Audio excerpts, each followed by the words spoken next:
जय श्री राम।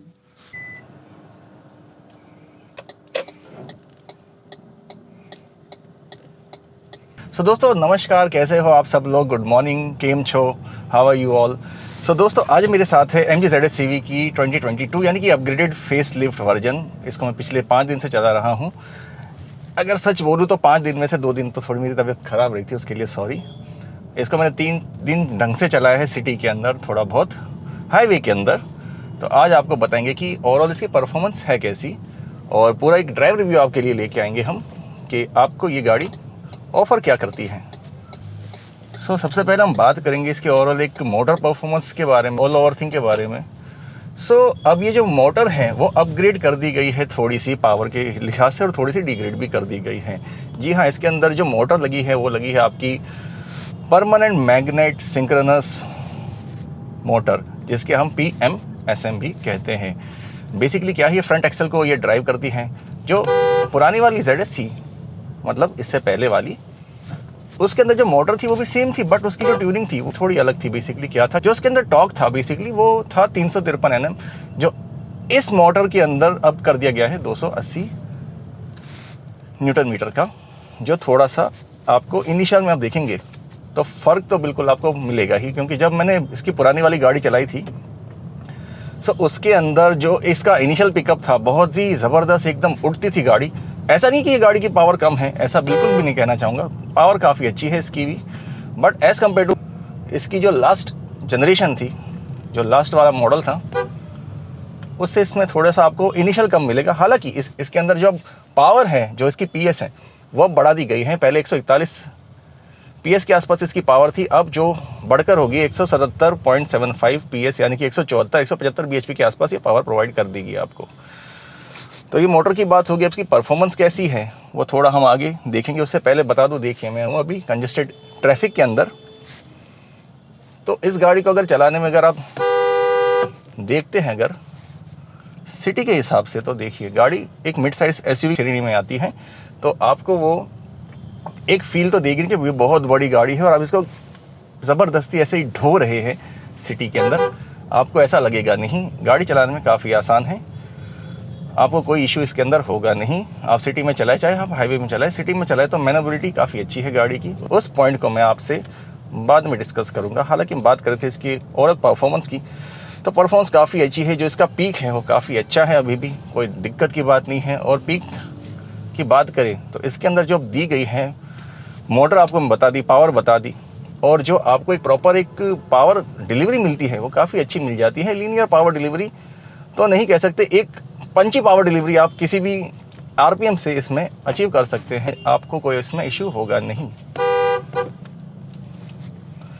बेसिकली इसकी जो हम पावर डिलीवरी की बात करते, परफॉर्मेंस की बात कर रहे थे, गाड़ी ने मुझे कहीं भी निराश नहीं किया सिटी के अंदर। खास करके जो बेसिकली इसके अंदर पावर डिलीवरी है वो तो फ्रंट एक्सल के अंदर है, PMSM मोटर जो भी मैंने बताया। बाकी जो इसकी डिलीवरी सिस्टम है, इसके अंदर सिंगल यूनिट ट्रांसमिशन लगा हुआ है, मतलब कि एक सिंगल गियर ट्रांसमिशन लगा हुआ है। और जो प्रॉपर ये इसकी ड्राइव ट्रेन कंट्रोल होती है, बेसिकली होती है इसके मोड्स के ऊपर। इसके अंदर 3 मोड दिए गए हैं, जो कि है eco, normal and sports mode. मैंने तीनों मोड में गाड़ी चलाई थी। पावर की कमी आपको कहीं भी देखने को नहीं मिलेगी। अगर आप मेरे फेवरेट मोड की बात कीजिए तो कहीं ना कहीं मुझे देखिए इको में गाड़ी चलाना भी काफ़ी पसंद है। ये सिटी के अंदर कोई पावर लैग की प्रॉब्लम इसके अंदर होती है नहीं। और बात करेंगे इसकी अदर मोड की, तो नॉर्मल सिटी मोड काफ़ी बैलेंस है इसके अंदर। बाकी देखिए कहीं ना कहीं आपके चलाने के ऊपर है कि गाड़ी आपको किस मोड में ज़्यादा पसंद आती है। बात करेंगे अगर इसी की ड्राइवेबिलिटी से, तो इसके अंदर देखिए मोड्स तो हमने डिस्कस कर लिया, बट इसके अंदर एक और मोड आते हैं, वो जिसको कहते हैं कर्स मोड। अब ये कोसने वाला मोड नहीं है, बेसिकली इसके अंदर ये है काइनेटिक एनर्जी रीजनरेशन सिस्टम या रीजनरेटिव ब्रेकिंग, आप उसको एक सिंपल भाषा में कह सकते हैं। उसका काम क्या है? उसका काम सिर्फ और सिर्फ ये है कि अगर आप मान के चलिए डीएक्सेलरेट करते, जैसे मैंने अभी किया, तो मेरी बैटरी में जो भी पावर है वो वापस जाने लगी है बैटरी पैक में मोटर से, मतलब कि मोटर से ये रिवर्स चार्जिंग ले रही है। बेसिकली अगर उसको सिंपल भाषा में समझाओ, जैसे कि हम छोटे थे, एक सिंपल एक आपको एग्जांपल दे रहा हूँ कि जब हम साइकिल चलाते थे तो अब हम क्या करते थे, अपनी एक मोमेंटम को थोड़ा स्लो करने के लिए हम पैडल उल्टा मारते थे। तो कुछ ऐसा ही कुछ सिस्टम आप मान के चलिए, हालांकि प्रॉपर मैकेनिज्म तो ये नहीं होता। वैसा ही कुछ उल्टा पैडल मार के ये बैटरी को चार्ज करती है। और इसके अंदर आपको 3 मोड्स ऑफ कर्व्स मिलेंगे, जिसके अंदर आप 1 और 2 एडजस्ट कर सकते हैं, इसको ऑफ नहीं कर सकते। और इसके कर्व्स मोड की एक सबसे खास बात आपको बताऊंगा, इसकी जो थर्ड कर्व्स मोड है, अगर आप इसको 3 में करके चलाते हैं और अगर आप इसको डी एक्सेलेरेट करते हैं, पैडल छोड़ते, तो आपकी ब्रेक ऑटोमेटिक लग जाती है, इसके अंदर ब्रेकिंग आ जाती है, एक तरह से ब्रेक फोर्स लग जाता है। उस काइनेटिक एनर्जी से हमारी बैटरी चार्ज होती है और यहाँ पे कहानी ख़त्म नहीं होती। बेसिकली इसके अंदर क्या होता है कि जब आप इसका पैडल छोड़ते हैं कर्व्स मोड 3 पे, तो उस केस में क्या होता है कि आपकी जो ब्रेक लाइट्स हैं वो भी ग्लो कर देती है, यानी कि जैसे आप ब्रेक मारते हैं वैसे कुछ काम ये सिंगल पैडल ऑपरेशन पे ये काम करेगी, ताकि आपकी गाड़ी एकदम से जैसे डी एक्सेलेरेट होती है तो पीछे वालों को पता नहीं चला कि डी एक्सेलेरेट हो रही है, तो एक सेफ्टी फंक्शन के अकॉर्डिंग वो लाइट को ग्लो कर देता है, जो कि काफ़ी अच्छी बात हो जाती है। ये हमारी बात होगी परफॉर्मेंस की। तो बात करेंगे हम दूसरे अगर एक्सपेक्ट की, सिटी ड्राइवेबिलिटी के बारे में। अब देखिए, मैनेबिलिटी के बारे में बात करता हूँ। अभी मैं काफ़ी डेंस ट्रैफिक के अंदर हूँ, सिटी के अंदर हूँ, कोई इशू है नहीं मुझे, तो देखिए चलाने में कोई दिक्कत नहीं। मैनेबिलिटी काफ़ी अच्छी है गाड़ी की। जब बात करेंगे एक तरह से विजिबिलिटी की बात कर लेते चलिए, तो विजिबल काफ़ी है ये गाड़ी, काफ़ी बड़े बड़े इसके ORVMs हैं। IRVM भी अच्छे साइज़ का है, ऐसा नहीं कि बहुत छोटा है, मैनुअल के साथ है, बट आप काम चला सकते हैं। मतलब कि कोने से कोना बिल्कुल इसके अंदर आपको दिख जाता है, कोई दिक्कत होती नहीं है। इलेक्ट्रिक होता तो काफ़ी अच्छी बात थी इसके अंदर। बाकी इसके अंदर एक छोटी सी और बात कहूँगा, अब इस मॉडल के अंदर मतलब कि अब यहाँ से अब MG मोटर्स ने एक बहुत अच्छा फंक्शन देना शुरू कर दिया है ORVMs के अंदर, जो कि अब कहलाता है आपका blind spot monitoring system, detection system. उससे क्या होता है कि अगर देखें, मान के चलिए मेरे पीछे कोई गाड़ी या कोई ऑब्जेक्ट है और जो मुझे दिखाई नहीं देता, ना साइड मिरर में ना इन IRVM के अंदर कहीं मुझे दिखाई नहीं देता, तो उस केस में क्या करता है कि यहाँ पे ना ORVMs के अंदर आपको एक लाइट देखने को मिलेगी कि आपके ब्लाइंड स्पॉट पे कुछ है, आप बिल्कुल सतर्क रहिए। और ये दोनों ORVMs पे आपको देखने को मिलती है, जो काफ़ी अच्छी चीज़ हो जाती है। बाकी देखिए, पिलर हल्का फुल्का इंट्रूड तो करता है किसी भी गाड़ी का, और ये तो देखिए मेन पिलर है, ये पिलर थोड़ा सा थिक होता है इसके अंदर। इसमें क्या ज़्यादा स्कोप कर सकते हो तो MG के इंजीनियर्स ही जाने, और आई थिंक इसके अंदर थोड़ा सा बेटर स्कोप हो सकता है इसके अंदर भी, अगर आप बात करें तो। चलिए, ये बात होगी विजिबिलिटी की। मैनेबिलिटी की बात कर रहे थे, तो कहीं ना कहीं हम हैंडलिंग की बात कर लेते हैं। अब ये गाड़ी है बेसिकली इलेक्ट्रिक कार, तो जो इसका बैटरी पैक है वो लगा हुआ है इसके चेसिस के अंदर ही, मतलब कि नीचे ही फ्लोर पैन पे ही लगा हुआ है। और बैटरी पैक की अगर हम बात करेंगे, तो जो बैटरी पैक है हमारा वो आपका है 50.3, जो कि अपडेटेड है अपने पुराने वाले बैटरी पैक से, जो एक अराई क्लेम्ड, तो एक रेंज प्रोवाइड करवाता है 461 किलोमीटर अराई क्लेम्ड की। उसकी बात में हम बात करेंगे। पहले हम हैंडलिंग की बात कर रहे थे, उस एक्सपेक्ट में आते हैं। बेसिकली क्या होता है कि देखिए, अगर आपकी गाड़ी के अंदर अच्छा खासा वेट होता है तो गाड़ी की एक सेंटर ऑफ ग्रेविटी भी काफ़ी अच्छी बन जाती है। हालांकि इसका जो ग्राउंड क्लियरेंस है वो कंपनी ने क्लेम नहीं किया, पर कहीं ना कहीं 177 से 180 mm के आसपास का इसके अंदर आपको ग्राउंड क्लियरेंस देखने को मिल जाता है। और हैंडलिंग की हम बात कर रहे थे, ग्राउंड क्लियरेंस का भी काफ़ी अहम रोल होता है उस केस के अंदर कि आपकी हैंडलिंग गाड़ी कैसी प्रोवाइड कर रही है। तो हैंडलिंग के मामले में गाड़ी को अगर आप 10 में से 10 नंबर भी देंगे तो कोई गलत बात नहीं होगी। ऐसा नहीं होगा कि आप बस ऐसे फेक प्रेस कर रहे इस गाड़ी को, ऐसा कुछ भी नहीं है। गाड़ी की हैंडलिंग काफ़ी अच्छी है। हैंडलिंग अच्छी बनाती है इसकी सेंटर ऑफ ग्रेविटी, जिसका बैटरी पैक काफ़ी नीचे मतलब कि एक दिया हुआ है, तो काफ़ी एक झूला नहीं बनती गाड़ी। और जो दूसरी बात है, सेंटर ऑफ ग्रेविटी की वजह से गाड़ी इधर उधर भागती नहीं है, आपके पूरे कंट्रोल में रहती है, और उसका पूरा श्रेय जाता है उसके पूरे स्टीयरिंग और सस्पेंशन सिस्टम को। अब बात करेंगे स्टीयरिंग और सस्पेंशन सिस्टम की, तो सबसे पहले मैं स्टीयरिंग की बात करूंगा। देखिए, अभी मेरी गाड़ी है 50 की स्पीड में, जो कि एक लीगल स्पीड में मैं हमेशा ड्राइव करता हूं और दूसरों भी करने की सलाह देता हूं। उस केस में क्या होता है, देखिए जैसे आप इसको मैनवर करते हैं, ऑल टाइम इसके अंदर अच्छे खासे एक वेट का आपको फील होता है, अच्छा खासा वेट आपको फील होता है, आपको कोई इसके अंदर दिक्कत होगी नहीं। कहीं भी आप इसको लेके जाइए, चाहे आप स्लीपी रोड में जाइए। देखिए, अभी दिल्ली में बहुत बारिश थी, मैंने बारिश में चलाई, कोई दिक्कत नहीं है इसके अंदर, चलाने में कोई दिक्कत नहीं है। हैंडलिंग काफ़ी अच्छी है। आप कहीं भी इसका मैनवर क्या करिए, आपके इशारों पे ये मैनवर होती है। और ऐसा नहीं है कि आपको हाई स्पीड के अंदर या लो स्पीड के अंदर कोई प्रॉब्लम करेगा इसका स्टीयरिंग। बेसिकली जो इसका स्टीयरिंग है, 30 की स्पीड के बाद अच्छा खासा अपने साथ वेट ले आता है अपने स्टीयरिंग पे। देखिए, और डेड एंड तो इसके अंदर मतलब कि है ही नहीं, मतलब कि बस हल्का हल्का मैं करता हूँ तो गाड़ी पूरा अपना रिस्पांस देती है। काफ़ी रिस्पॉन्सिव स्टीयरिंग है इसका। 100, 110, 120 जो भी परमिसिबल स्पीड है उसके अंदर आप चलाएंगे गाड़ी को, तो मुझे नहीं लगता कि आपको अंडर कॉन्फिडेंस और कॉन्फिडेंस होगा। बाकी गाड़ी को मैंने अपने हिसाब से टेस्ट किया है, अंडर स्टीयर ओवर स्टीयर गाड़ी ने मुझे तो बिल्कुल परफॉर्म करके दिया ही नहीं है। हमने कुछ सर्कमस्टेंसेस होते हैं पूरे सेफ्टी के अकॉर्डिंग, हम उस चीज़ को लेके चलते हैं कि आपको ये गाड़ी कैसी है पूरी टेस्ट करने के लिए हम वैसी चीज़ करते हैं। कई बार रिस्क थोड़ा ले लेते हैं कि आपके लिए गाड़ी ठीक है या नहीं। तो उस टेस्ट को भी इसने पास कर लिया था स्टीयरिंग के इसने। कहीं कि आपको अंडर कॉन्फिडेंस तो ये बताएगी नहीं कि आप कहीं पे भी इस गाड़ी से टच हो सकते हैं, हिट हो सकती है, गाड़ी आपसे कंट्रोल से खो सकती है। तो हैंडलिंग काफ़ी अच्छी है इस गाड़ी की, और उसका भी श्रेय जाता है इसके सस्पेंशन को। वेल ट्यून सस्पेंशन आप कह सकते हैं इसको। मतलब आपको ऐसा लगेगा नहीं, देखिए पॉथहोल भी अगर आएंगे तो आपको पता नहीं चलेगा, स्पीड ब्रेकर आएंगे तो आपको पता नहीं चलेगा कि आपकी गाड़ी स्पीड ब्रेकर से भी होके गुजरी है। इतना बढ़िया इसका सस्पेंशन काम करता है। बाकी अगर आप सडन लेन चेंज करते हैं तो भी ना आपको ना आपके साथ वाले पैसेंजर्स को इधर उधर फेंकेगा नहीं है बेसिकली। तो इतना बढ़िया ये सस्पेंशन भी काम करता है।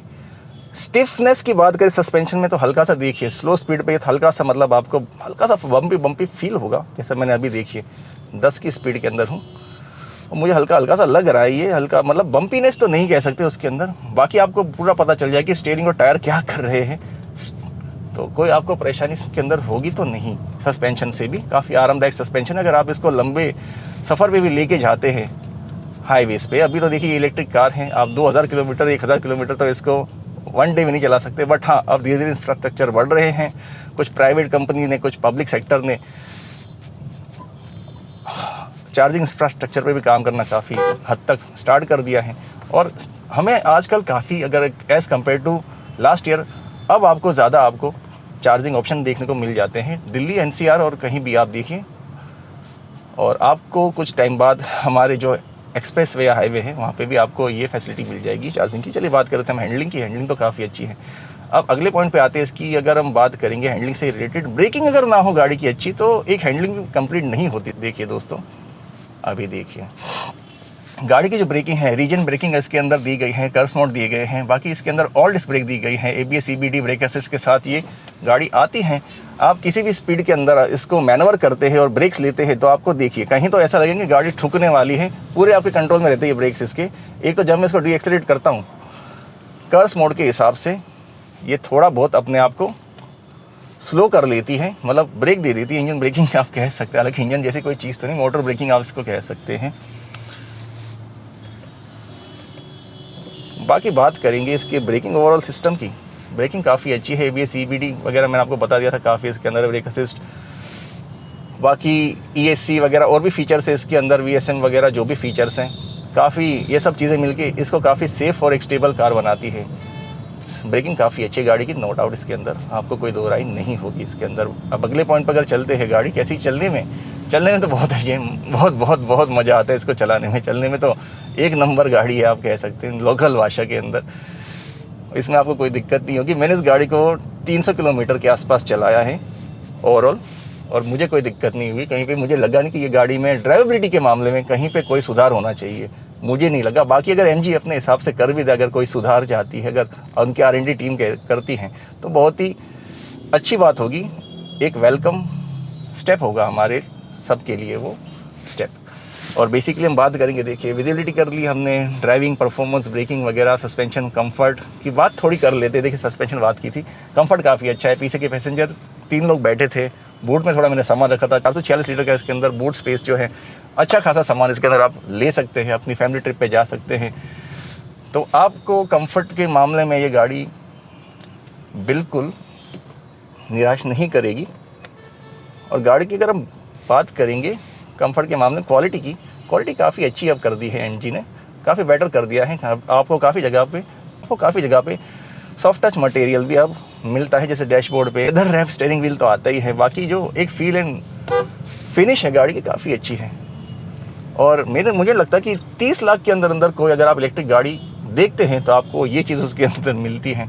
आई थिंक आप अगर इससे भी बड़े सेगमेंट में चले जाएंगे, चाहे आप वोल्वो चार्ज की बात करिए या फिर किसी भी ऐसी गाड़ी की बात कीजिए जाए मर्सिडीज़ की जो भी गाड़ी आती हैं उनका तो देखिए लेवल अलग ही होता है, बट कहीं ना कहीं आपको ये भी गाड़ी उसके काफ़ी कुछ एक मज़े तो दे ही सकती है इस बजट के अंदर।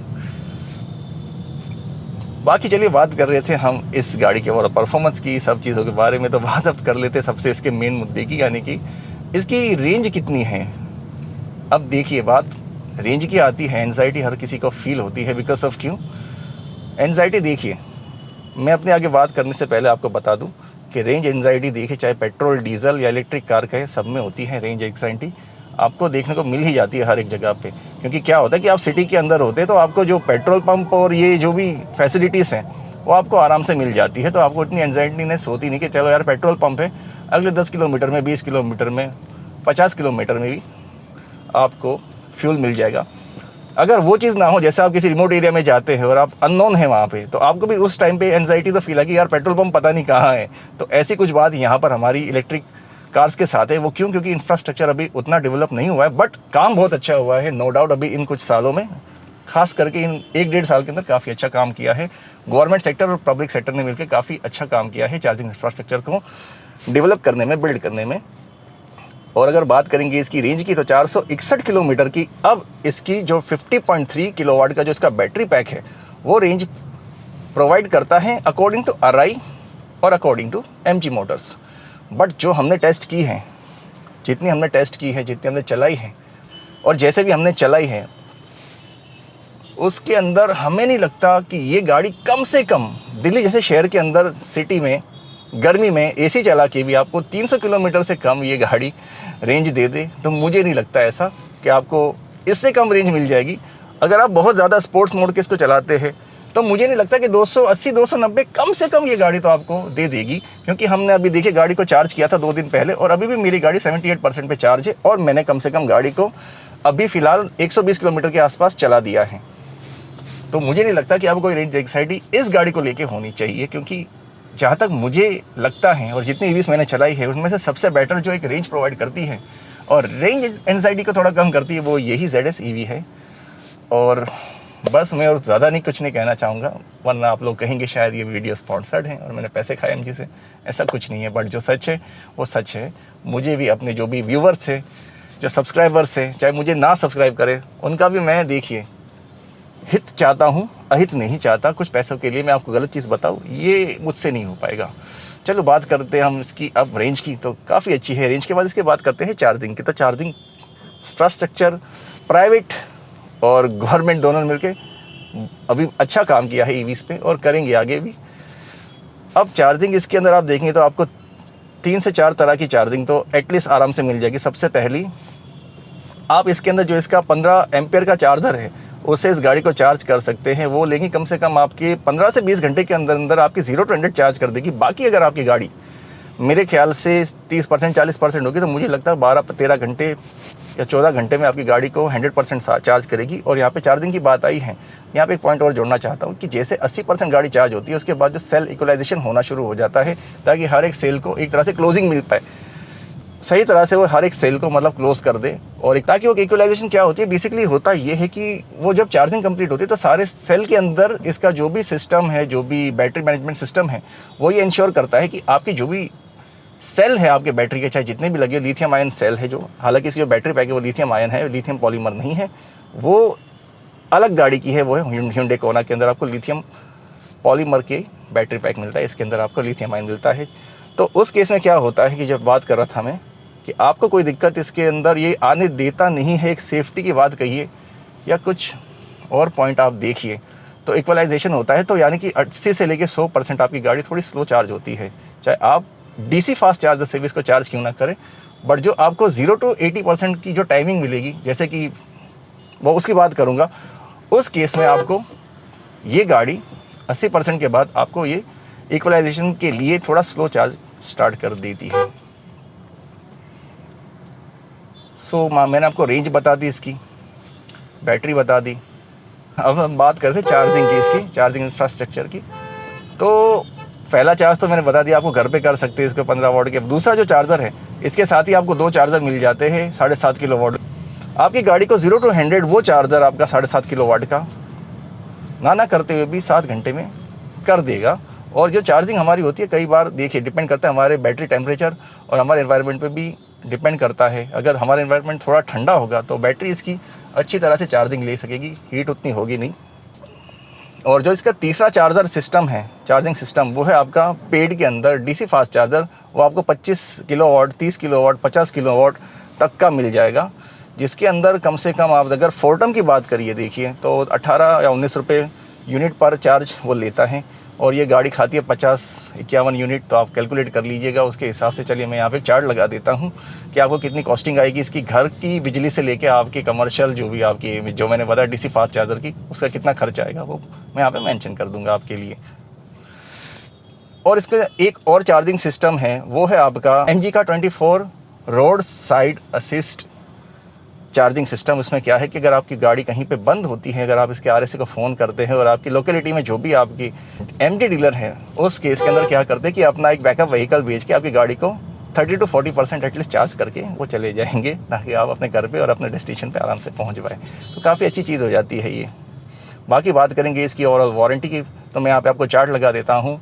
यहाँ पे 1.5 लाख किलोमीटर और 5 साल के अंदर आपको बैटरी के अंदर वारंटी मिलती है, चाहे उससे पहले कुछ भी आपको एक पैसा नहीं देना। बाकी मेंटेनेंस के बारे में अगर बात करें तो अभी मैं उस पर अपने विचार रिजर्व रखना चाहूँगा। क्यों? क्योंकि अभी मुझे उसके बारे में अभी थोड़ा और जानना है कस्टमर से। अगर कोई देख रहा है मेरी इस वीडियो को और चाहता है कि अपनी ZS EV का एक कस्टमर रिव्यू बनाना, तो प्लीज़ कमेंट कीजिए, इंस्टाग्राम पे चले आइएगा। इंस्टाग्राम पे मुझे ज़रूर मिलिएगा, हम वहाँ पे बिल्कुल बात करेंगे और अपने एक एक्सपीरियंस को शेयर करेंगे वहाँ पे। तो चार्जिंग मैंने आपको बता दी है, सब कुछ आपके सामने है। सेफ्टी के मामले में गाड़ी काफ़ी अच्छे से एयर बैग है, ABS CVT, ब्रेक असिस्ट, बाकी और भी ESC, hill descent, hill hold, सारे सिस्टम इसके अंदर दिए गए हैं। इलेक्ट्रॉनिक पार्किंग ब्रेक दी गई है। बाकी इसके अंदर एक और बढ़िया फीचर मुझे ये लगा कि ब्लाइंड स्पॉट मॉनिटरिंग सिस्टम के साथ साथ इसके अंदर जो एक रिवर्स अलर्ट सिस्टम भी इसके अंदर दिया गया है। इसके अंदर जो cross traffic reverse assist system दिया गया है, उसका काम ये है कि अगर आप गाड़ी रिवर्स कर रहे हो, कोई चीज़ आपका, कोई ऑब्जेक्ट, चाहे व्हीकल चाहे ह्यूमन क्रॉस करता है, तो आपको बिल्कुल बीप करके वो बताता है कि हाँ जी, अब आपको संभलना है कि कोई मोटरेबल या नॉन मोटरेबल ट्रैफिक क्रॉस कर रहा है आपकी गाड़ी को, तो थोड़ा ध्यान से चलाए। उसके साथ सेफ्टी की बात करें, विजिबिलिटी की बात करें, या किसी भी पॉइंट की बात करें, सेफ्टी या विजिबिलिटी के एस्पेक्ट से बात करें, तो इसके अंदर एक अच्छी चीज़ वो भी दे रखी है 360 डिग्री कैमरा, जो कि इसके अंदर एक काफ़ी बड़ा चेंज मैं मानूंगा। क्वालिटी इसके अंदर मैं बताऊं अगर आपको, तो क्वालिटी ओके है, not too best, not too loose. बाकी MG मोटर्स को इस पर थोड़ा और काम करना चाहिए, इसकी कैमरा क्वालिटी पे थोड़ा सा अगर काम करेंगे तो ज़्यादा बेटर रहेगा आप उनके कस्टमर्स के लिए। बाकी विजिबिलिटी के मामले में कोई दिक्कत नहीं है, आपको H2H प्रोवाइड करवाते हैं सारे व्यूज़। ये मुझे नहीं लगता कि आपको कोई उतनी खास शिकायत होगी। रात को भी मैंने इसको टेस्ट किया था, मुझे सेटिस्फैक्ट्री आप कह सकते हैं कि हम चलाओ विजिबिलिटी इसने दी थी। कम से कम मेरी गाड़ी को कहीं पे टच होने दी नहीं है इसने, इसके 360 डिग्री कैमरा में। और कहाँ पे ये काम आती है? कंजेस्टेड एरिया में, कंजेस्टेड ट्रैफिक्स में, पार्किंग लॉट में, बहुत काम की चीज़ है ये। बट फिर भी MG उसके अंदर थोड़ी सी सुधार की गुंजाइश हम कर सकते हैं आप लोगों से। तो हम बात कर रहे थे विजिबिलिटी की, तो देखिए काफ़ी अच्छा इसके अंदर व्यू है, बॉन्ड की एजेस भी दिखती है, हमें कोई दिक्कत नहीं होती। और VM IRVM सब कुछ ओके प्लेस पे है यहाँ पे। सो दोस्तों, ये था मेरी तरफ से MG ZS EV का एक डिटेल ड्राइव रिव्यू। अच्छा लगे तो लाइक शेयर सब्सक्राइब करिएगा दोस्तों। अगली वीडियो तक के लिए जय हिंद, वंदे मातरम, भारत माता की जय। दोस्तों मिलेंगे एक नई वीडियो में, till then take care, drive safe और दूसरों का भी ध्यान रखिए, ट्रैफिक रूल्स का फॉलो कीजिए। मैं मिलूंगा आपको एक नई वीडियो में, till then drive safe, take care, bye.